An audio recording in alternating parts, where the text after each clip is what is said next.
Back with First Trades right here on ET Now. You've got the PSUs, media as well as energy taking a back seat, while pharma, IT and auto are in the lead in this morning. Well, let's get a move on and talk about the quarterly numbers of CEAT. Kumar Subbiah, he's the CFO at CEAT Tyres, joining in. Thank you so much for taking time out. To begin with, tell us how demand has shaped up in this phased unlocking period, and how has it been for your OEM as well as your aftermarket rather. For having me on your show. The demand is picking up in the aftermarket segment. Since middle of May, we are seeing traction. And as far as OEM segment is concerned, it has been slow. Every month we are improving over the previous month in terms of demand. April was a washout for all our business segments. May month had some pickup from OEMs, but more demand came from aftermarket segment. July looks better than June, but we are, as far as OEM is concerned, we are still at least 40% lower than where we were before COVID.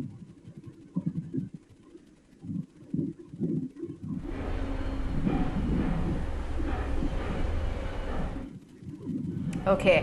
How are you looking at the supply chain issues? Have a lot of them now been ironed out? Are you seeing more improvement there, or are there still a lot of challenges?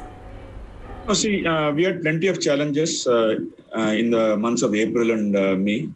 One is in terms of moving the finished goods inventory, our tires, from place of storage to place of consumption, as the trucks were not available, drivers were not available. We had challenges in terms of moving raw materials from supplier side, as well as moving materials from ports, particularly the imported materials.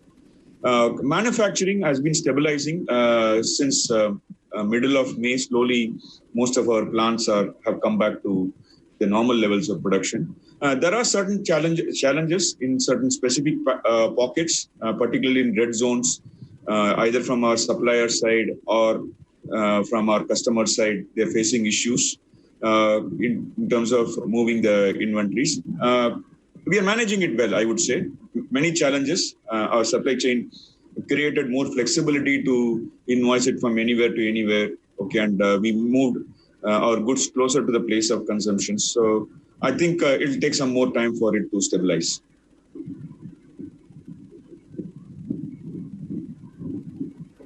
Okay, you said perhaps it'll still take some time, even on the demand front. I mean, by festive season, do you see some incremental pickup? No, demand in the aftermarket segment is very close to where we were before COVID broke out. Okay, so it's only in OEM side as well and export side where we expect the demand pickup to happen from end of this quarter onwards. Only time will tell in terms of how the demand would be during festive, but generally we are positive in terms of demand picking up closer to festive season.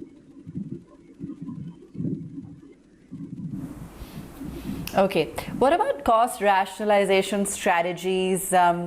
Do you expect the benefits of lower raw material costs perhaps to continue? Are you seeing, on the strategies that you undertook to safeguard margins, the benefits accruing and continuing for a while? Yeah, true.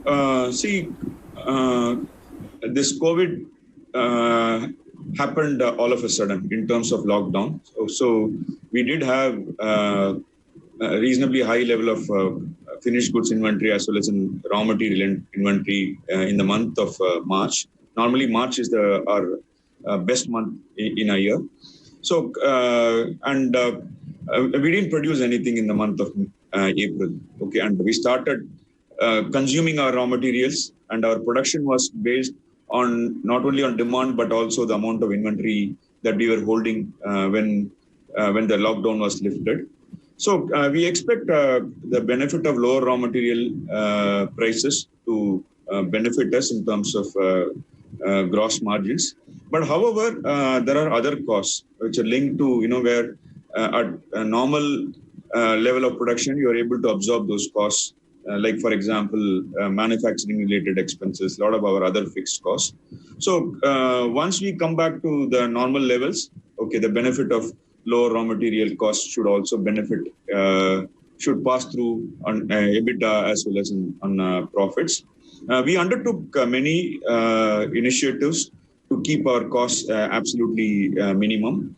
And during the quarter one, if you really look at our profit and loss account, a lot of our discretionary costs, okay, we kept it very close to zero. We took a zero-based approach and looked at all the costs, and we spent only to the extent it was required. We spent mostly on, say, maintaining factories, safety, statutory expenses, and a lot of other costs which are discretionary and which are not required. We did not spend in quarter one, including advertisement costs. So we'll continue to be cautious with respect to managing costs as well as cash going forward till such time the normalcy returns. Right.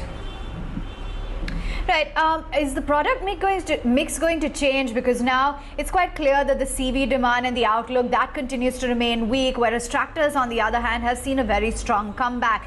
So with the kind of very gradual improvement that we're expecting in two-wheelers, what is the outlook on, the overall product mix and the revenue pie structure changing?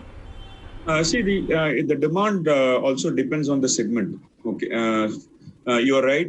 The demand from commercial category, particularly truck and bus, is weak from OEM side. Okay, but in the replacement side, the demand has been pretty decent, I would say. So, and as far as two-wheelers are concerned, I think the demand in the replacement or aftermarket has been good. Most of the two-wheeler manufacturers have started producing from second half of May and June. So therefore, the demand in that category is also improving. Farm has been quite good. Quarter one, farm demand was very good, both from OEM side as well as aftermarket side. Going forward, I think we expect passenger car segment demand to be weak in the coming months, maybe post which closer to Diwali, possibly it will improve. And from original equipment manufacturer side, we expect a commercial category demand to be weak for the current quarter. We hope that comes back. So it is varying. Demand is varying depending on the category and also depending on the segment, whether it is aftermarket or original equipment manufacturers.